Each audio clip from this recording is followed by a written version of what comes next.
इंसान को इंसान से शैतान बनने में कितना टाइम लगता है। ये चंद मिनट की कहानी, चंद मिनट का वाकया आपको साबित कर देगा कि एक इंसान कैसे हीवान बन जाता है और एक आम इंसान तो इस बारे में सोच भी नहीं सकता। ये स्टोरी है क्या, चले जाके जानने की कोशिश करते हैं। नाजरीन ग्रामी, इंडिया के छत्तीसगढ़ इलाके में एक इलाका पड़ता है समदनगर। नाजरीन, यहाँ पे एक पुलकित नाम का गाँव होता है। नाजरीन, इस गाँव में एक बूढ़ी फैमिली रहती है। इस फैमिली में कौन कौन होता है, चले इस वीडियो में जानते हैं। नाजरीन, घर का सरबराह प्रयाद बुद्धि, उसकी बीवी जरना बुद्धि, एक बेटा आदित्य बुद्धि और एक बेटा अमृत बुद्धि। नाजरीन ग्रामी, इसके अलावा प्रयाद बुद्धि की माँ भी इनके साथ ही रहती है। वाकया कुछ यूं है कि जो छोटा बेटा होता है अमृत बुद्धि, वो पास के एक इलाके में, शहर में अपनी तालीम हासिल कर रहा होता है एक कॉलेज में, और वहाँ पे ही हॉस्टल में रहता है। और जो बड़ा बेटा आदित्य बुद्धि होता है वो गांव में अपने बाप के पास रहता है और उसके साथ खेती बाड़ी करवाता है। बाप जो होता है वो इलाके का मशहूर और जाना माना प्रिंसिपल स्कूल का होता है। वो एक स्कूल बड़े का प्रिंसिपल होता है, हेड मास्टर होता है, इसलिए काफी उसकी इज्जत होती है। लेकिन नाजरीन ग्रामी, उनका घर जो होता है एक बड़ी हवेली टाइप होता है और गाँव से बाहर होता है। अक्सर गाँव के इलाकों में यही सब कुछ होता है। गाँव के घर अक्सर इलाकों से दूर ही होते हैं। ऐसे उनका भी घर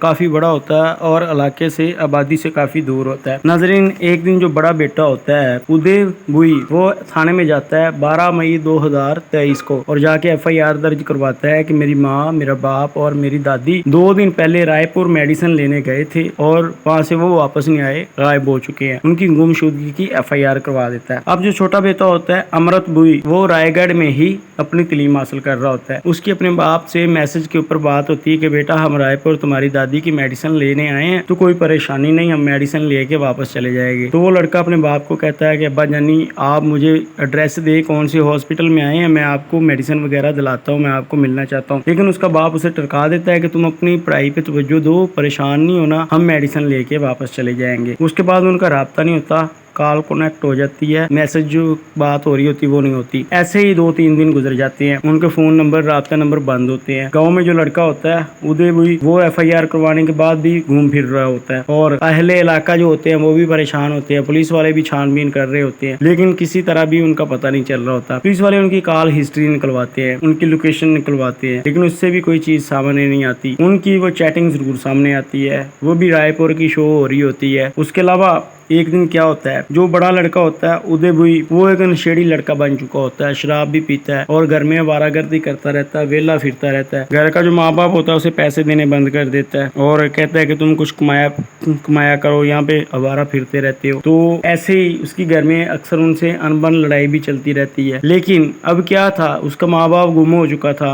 वो तो मिल नहीं रहे थे। लेकिन जो बड़ा बेटा था वो कभी AC लेके आ रहा था, कभी नया मोबाइल लेके आ रहा था और कभी टीवी और कभी घर की शॉपिंग करके लेके काफी ज्यादा सामान आ रहा था। हमसाए जो होते हैं, रिश्तेदार जो होते हैं, काफी लोग देखते हैं कि इसका तो माँ बाप और दादी गुम हो चुकी है, ये बजाय उनके ढूंढने के शॉपिंग करता फिर रहा है। वो क्या करते हैं, वो छोटे बेटे को, जो कि रायपुर में तालीम हासिल कर रहा होता है, अमृत, उसको फोन करते हैं और बताते हैं कि तुम्हारा बड़ा जो भाई है वो तो यहाँ पे AC खरीद रहा है, नया मोबाइल फोन खरीद रहा है और पता नहीं क्या क्या चीजें खरीद रहा है। तो जो छोटा बेटा होता है रायपुर से सीधा अपने छत्तीसगढ़ इलाके में अपने गाँव में आता है, तो घर को ताला लगा होता है। वो अपने बड़े भाई का वेट नहीं करता, बल्कि दीवार कूदता है, घर के अंदर जाता है। उसे क्या नजर आता है कि घर के जो पिछली वाली साइड पे एक हाता है हवेली, उसमें बड़ी सारी लकड़ियां जमा की हुई हैं और उनके कोयले जले हुए पड़े हुए हैं। और साथ घर के अंदर जाके देखता है तो जगह जगह पे खून के धब्बे भी लगे होते हैं। तो वो लकड़ियां को, जो कोयले वगैरह होते हैं, उनको साइड पे हटा के देखता है तो वहां पे उसको हड्डियां भी मिल रही होती हैं, जो कि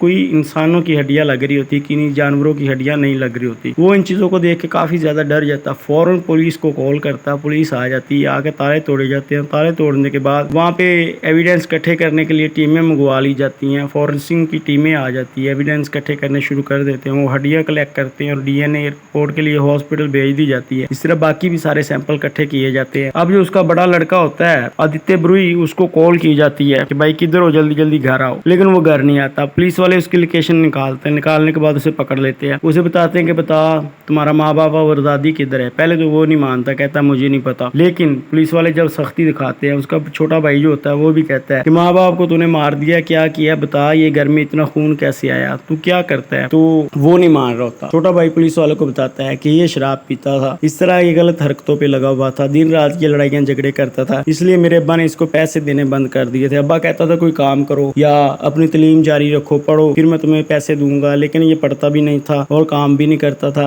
नशे करता था, अब्बू से पैसे लेके। इसकी अब्बू के साथ बनती भी नहीं थी, लड़ाई झगड़ा हर टाइम होता रहता था और ये अब्बू से पैसे मांगता रहता था। तो इसने कुछ किया होगा। पुलिस वाले उसकी इन्वेस्टिगेशन करते हैं, अच्छी से तफ्तीश करते हैं, लोकेशन निकाली जाती है तो पता चलता है कि उसका जो बाप था वो तो कभी रायपुर गया ही नहीं, बल्कि इस इलाके छत्तीसगढ़ से बाहर निकला, रायपुर रोड के ऊपर जाके इसने छोटे बेटे को मैसेज किए और जब मारपीट करते हैं पुलिस वाले उसके साथ तो वो मान जाता है कि वो मैसेज भी मैंने किए हैं। तो पुलिस वाले पूछते हैं कि तूने अपने माँ बाप का क्या किया या अपनी दादी का क्या किया, ये जो कंगाल मिले हैं ये किन के हैं, ये तुम्हारे माँ बाप के हमें लग रहे हैं, दादी के लग रहे हैं। तो वो टूट जाता है, मान जाता है, कहता है मैंने उनको कत्ल कर दिया। पुलिस वाले पूछते हैं पूरी स्टोरी सुना, कत्ल कैसे किया। तो कत्ल करने का वाकया कुछ यूं ही था कि वो पैसे मांगता था, बाप देता नहीं था, इस वजह से नशेड़ी वो था, उसे गुस्सा आता है। एक दिन वो अपने बाप से पैसे मांगता है कि मुझे पैसे चाहिए शराब पीने के लिए, लेकिन बाप नहीं देता। 8 मई की बात होती है, 8 मई की रात ये अपने कमरे में जाता है, जाके सो जाता है। सोता क्या है, सारी रात सोचता रहता है और इसके ज़हन में ख्याल आता है कि मैं अपने बाप को ही मार दूं। तो इसके ज़हन में ये स्कीम आ रही होती है कि बाप सरकारी नौकरी पे लगा हुआ है, प्रिंसिपल है, और अगर ये मर जाता है अपनी जॉब के दौरान ही तो उस दौरान किसी घर के और फर्द को जॉब मिल जाती है, चाहे वो निकम्मा भी हो। तो इसलिए मेरी अगर तलीम मुकम्मल नहीं भी है तो मुझे जॉब मिल जाएगी मेरे बाप की वजह से, मैं इसे मार देता हूँ। एक तो मुझे जॉब अच्छी मिल जाएगी, दूसरा इसका जो पैसा होगा वो सारा फिर मैंने ही खर्च करना। छोटा तो पढ़ने गया हुआ है रायपुर में, ये सोच के वो सोचता है बाप को कत्ल कर दूंगा। फिर ज़हन में ख्याल आता है कि बाप को कत्ल कर दूंगा तो माँ और दादी भी घर है, उनका क्या बनेगा। फिर सोचता है कि उनको भी कत्ल कर दूंगा। ये सोच के 8 मई की रात ऐसे ही वो काटता है। 9 मई को उठता है, रात को 9 मई की रात को एक हाकी लेता है, हाकी लेके अपने बाप के कमरे में जाता है। माँ और बाप सोए होते हैं, जाके बाप के सर के ऊपर ताबड़तोड़ हमले करने शुरू कर देता है। बाप के सर फट जाता है, पिचक जाता है, ऐसे पिचक जाता है कि हाकी पूरी की पूरी हाकी का दस्ता उसके अंदर जाके घुसना शुरू हो जाता है और बाप को एक सांस भी नहीं आती, वहां पे दम तोड़ देता है। माँ जब ये देखती है उठ के अपने पति को लहूलुहान, तो वो परेशान हो जाती है और घबरा के चीखना शुरू करती है। लेकिन इससे पहले कि वो चीखती अहले इलाका को सुनाई देता। पहले तो अहले इलाका के घर थोड़े से दूर दूर थे, करीब कोई घर नहीं था, फिर भी वो मजीद चीखने नहीं देता। एक आधी ही उसकी चीख निकलती तो उसके सर में भी हाकी दे मारता पूरे जोर के साथ, वो भी नीचे गिर जाती है और मजीद हाकियां मार मार के उसे कत्ल कर देता है। लेकिन वो जो एक आधी दफा उसने चीख मारी थी, वो चीख साथ कमरे में लेटी उसकी दादी सुन लेती है। सुनने के बाद वो जल्दी से घबराती है कि आखिर क्या हुआ, बहू कोई चीख क्यों मार रही थी। घबरा के अपने बेटे और बहू के रूम की तरफ आती है, लेकिन आगे से पोते ने तो गेम डाल रखी होती है, अपने माँ और बाप को वो कत्ल कर चुका होता है। जैसे ही दादी अंदर आती है वो दादी के सर पे भी हाकी मारना शुरू कर देता है और ऐसे दादी को भी कत्ल कर देता है। कत्ल करने के बाद उनकी लाशें रात वहाँ पे पड़ी रहने देता है। सुबह दिन होता है, दिन को वो बाजार जाता है, वहाँ पे वो केमिकल वगैरह लेके आता है और तेजाब वगैरह लेके आता है और आग जलाने वाला थिंदर वगैरह भी लेके आता है और लकड़ियां पे खरीद के लाता है। ये सब कुछ लाने के बाद अपने घर के पीछे वाली साइड जो हवेली होती है वो भी घर का एक से नहीं होता है, एक हिस्सा ही होता है, वो पीछे वाला हिस्सा होता है। वहाँ पे वो सारी लकड़ी इकट्ठिया करता है, ऊपर थिंदर वगैरह डालता है, माँ बाप और दादी की लाश उनमें डालता है और आग लगा देता है। अहले इलाका का भी यही कहना था कि 2 दिन इनके घर से आग का धुआं उठता रहा और आग जलने की पता चलता रहा। ऐसे ही 2 दिन उनके घर वक्फे से आग जलती रहती। होता कुछ यूं है कि आग जल जल के जब बुझ जाती तो वो मजीद वो तेल लेके आता, आग के ऊपर डालता, लकड़ियां डालता और आग लगा देता। ऐसे ही 2 दिन लगातार आग जलती रही और उसके माँ बाप का जिस्म सारा गल चुका था, पूरा गोश्त जल गया गल के, लेकिन हड्डियां नहीं गली थी, हड्डियां वैसी पड़ी हुई थी। उसका ज़हन ये था कि किसी रात हड्डियों को किसी चीज में डालूंगा और बाहर जाके फेंक आऊंगा, लेकिन छोटे भाई ने आके पर्दाफाश कर दिया। अब जब छोटा भाई अंदर आता है, सब कुछ देखता है, तो देखने के बाद पुलिस को कॉल करके पर्दाफाश कर देता। पर्दाफाश होने के बाद अभी ये हवालात में होता है, इसके ऊपर ट्रायल चल रहा है और इसका केस का भी कोई फैसला नहीं आया, अभी तक ट्रायल चल ही रहा है। लेकिन हो सकता है इसे कोई जरूर बड़ी से बड़ी सजा मिलेगी, क्योंकि जिस तरह इसने अपनी माँ और बाप और दादी को कत्ल किया, ये बड़ी से बड़ी सजा का हकदार भी है।